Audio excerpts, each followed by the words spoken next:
મારું નામ કૃષ્ણા ભટ્ટ છે. હું હાઉસવાઈફ છું. સોમેન્દ્ર સર પાસે લગભગ 1 વર્ષથી હું પેઇન્ટિંગ શીખું છું. મેં એકચ્યુઅલી મારા બાળકોને મૂક્યા હતા પહેલાં, પણ મને પણ શોખ હતો. મેં સરને કીધું કે સર મારે પણ કરવું છે, મને ઈચ્છા હતી, પણ હું ઘરના એમાંથી હું કદાચ બહુ કરી નથી શકી. પણ સરે બહુ પ્રેરણા આપી કે ના, પછી મેં કર્યું ને સરે કીધું કે સર બહુ એન્કરેજ કરે છે કે બેન તમારું પેઇન્ટિંગ બહુ સરસ છે, તમે આગળ વધુ કરો. એક લાઈવ કોન્ટેસ્ટમાં પણ મને સરે સ્ટાર્ટિંગમાં કીધું કે તમે આવો. મારી ખરેખર મને એવું નહોતું કે હું કરી શકીશ, એટલે મેં આવું જસ્ટ ખાલી જવા માટે હું ગઈ.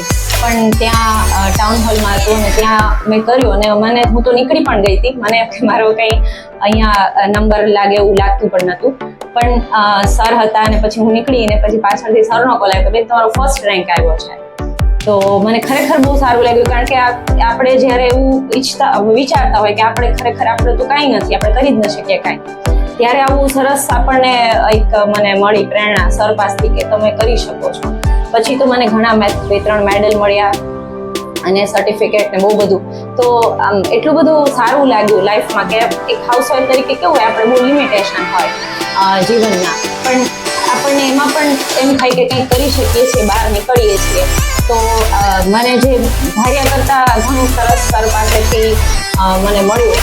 એન્કરેજમેન્ટ સરનું બહુ જ સારું હતું. મને એમને બહુ પ્રેરણા આપી કે બેન તમે આગળ કરો, અને હવે મને કરવાની ખૂબ મજા આવે છે. હું કરતી હોઉં છું તો મને આમ 2-3 કલાક બેસી જાઉં તો મને ખ્યાલ ન આવતો કે હું આટલું બધું કરી નાખ્યું.